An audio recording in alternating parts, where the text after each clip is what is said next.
Hello and welcome to GNO. This is the time of week where we usually come together as community to pull cards for the week ahead.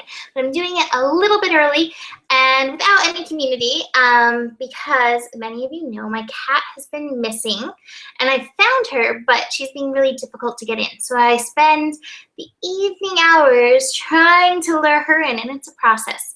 So I'm taking it step by step like the little prince and doing that process that he does with the fox. So I have to be available to be present with my kitty at the appointed time. So I'm going to pull cards by myself right now for the week ahead. So we start off this week with the moon shifting into Libra. Sorry, just putting my little thing up there. Shifting into Libra tomorrow evening actually. So the card I pulled from the Osho deck for that is friendliness. And you know, I always think this is actually one of my most romantic ideas is like two trees that are together but like separate, you know, rooted together, roots helping each other, supporting each other. So friendliness. And you know, Libra loves relationships, so maybe it's a time to take a little, you know, time out of all the all the stuff that's happening, all the shift that's happening. Spend some time with your friends. You know, a lot of us are on summer, you know, different people have summer break, different vacations, but connect with your friends, which is actually perfect because I am going to like a girls' night out thing tomorrow. So, hey, yay. And from the goddesses, I pulled Sekhmet. Be strong. It says you're stronger than you think you are, and your strength assures a happy outcome. You know, speaking of that, and speaking of friendliness, and speaking of all the astro that's happening, maybe this card is in relation to a relationship that has actually ended, and maybe it's time to be strong and mend the fence. It doesn't mean that they have to be in your life, but maybe it's time to reach out, whether energetically or actually reaching out, and see if there's like friendliness to be brought to the situation again. Oh, upside down. So that is from the goddesses.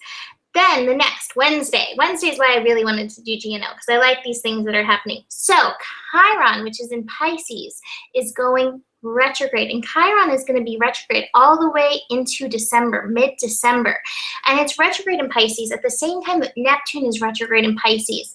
So both of these planets retrograde in Pisces is an amazing time for healing and going back into old situations, past lives, different things like that, and bringing healing energy into it. So the card from Osho that I pulled is actually receptivity. And I love this card. And look at this light. Look at this light that's coming in and that lotus that is opening. And I feel like when we're in this state of receptivity, that's an amazing state of healing, because I believe that everything we need for healing is out there. I believe that the earth has provided everything that we need for healing. So if we can just be open to receive it, those things will come in, they will fall into your lap, and everything will open for you. But you have to be willing to receive. And I also want to remind you, because we all want different healing for different things, relationships, finances, our physical body. Healing is a different path for everybody, and we don't know what it looks like. So don't judge your healing path. Just be open to however your healing path flows. And from the goddesses, goes so perfectly, Ixchel, you are a channel for divine healing power, medicine woman. So this is, you know, these are working together. You are a channel just by your being. You don't have to know Reiki. You don't have to have any healing techniques under your belt. All you need to do is be receptive to the universe, and whatever you need comes through you. So how cool is that? The other thing that's really cool is that Mars is shifting into Cancer, and Mars will be in Cancer through the first week of August. Mars in Cancer is an interesting place. In traditional astrology, that would be considered, Mars in Cancer would be considered in its fall. I don't look at astro like that.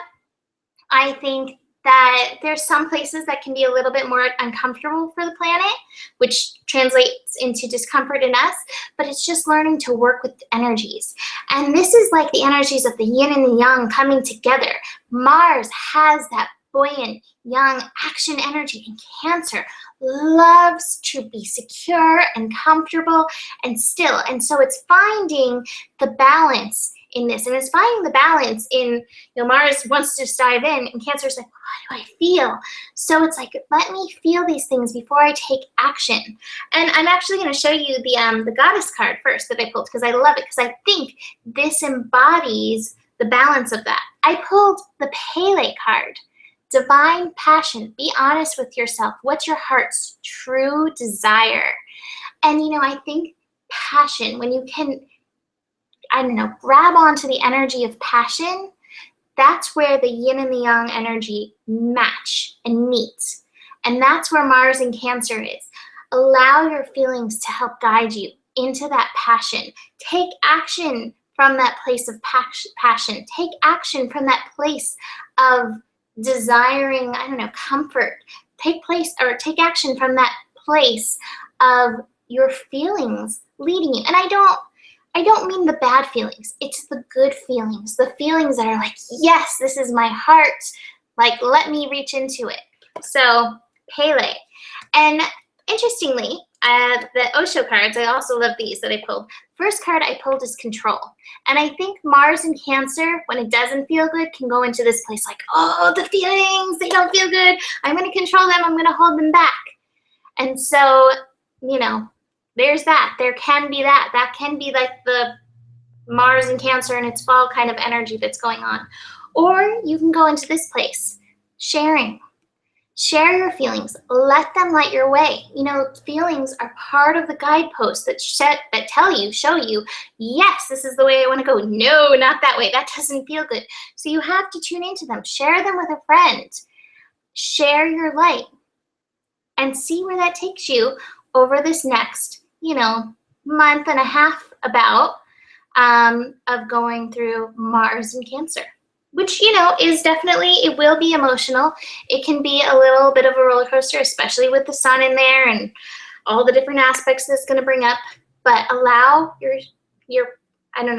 yourself to be moved through your feelings. And I think that embodies that energy.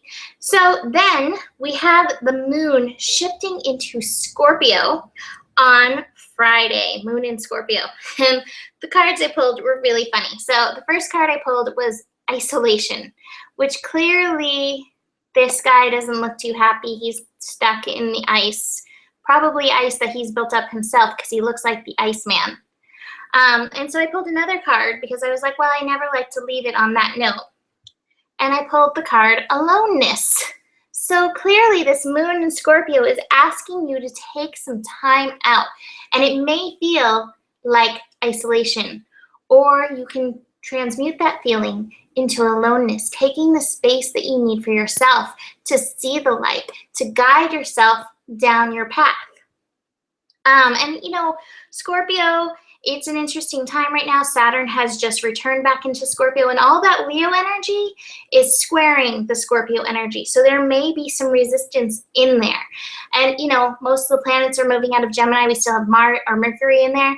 But by this time, that Gemini energy has settled down, and we have Cancer energy, which is very feeling based. So, here's your choices. Isolation or aloneness.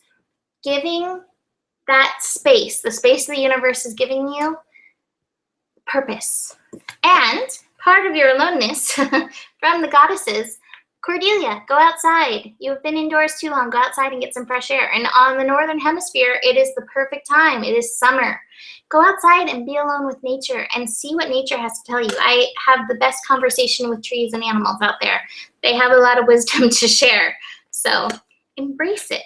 And then finally, to finish up the week, we have the moon moving into Sagittarius on Sunday. So, moon in Sagittarius, moving into Monday. I pulled the stress card. This guy, he's doing too much. And Sagittarius, I know this being one, Sagittarius can want to do everything. So it's time to put down maybe like the fire hazard and maybe play with your monkey a little bit. And instead of juggling everything that chances are you don't want to do, I don't think this guy wants to be bouncing on a balloon and playing the horn and juggling fire. He's probably doing that to, entertain someone. Instead, take yourself on an adventure. How Sagittarius is that? So find your way, go back outside, find your way into adventure, and see what kind of, I don't know, path that leads you on for the next week ahead. And let's see, from the goddesses, I have pulled Maeve, Cycles and Rhythms. It says, honor the cycles of your body, energy levels, and emotions. I've been really tuning into that lately. You know, Cancer for Sagittarius is in the 8th house. So 8th house is the house of Scorpio. It is the house of like going in and doing the transformational work. And I have found myself so sleepy. And I'm like, I just have to honor what my body's saying. It's needing rest. There's been a lot going on. So whatever's coming up for you during this time, don't stress yourself out. Honor your cycles and rhythms. Honor what you need for you. So that is it for this week ahead. But check out the daily horoscopes for more astro info on the daily level, and come book a session, energy session, or astro session. I have a lot of time being here at my mom's house, and I would love to dive into your chart and see what's going on for you. So that is it for today. Have a beautiful week, and I will see you next week. Namaste.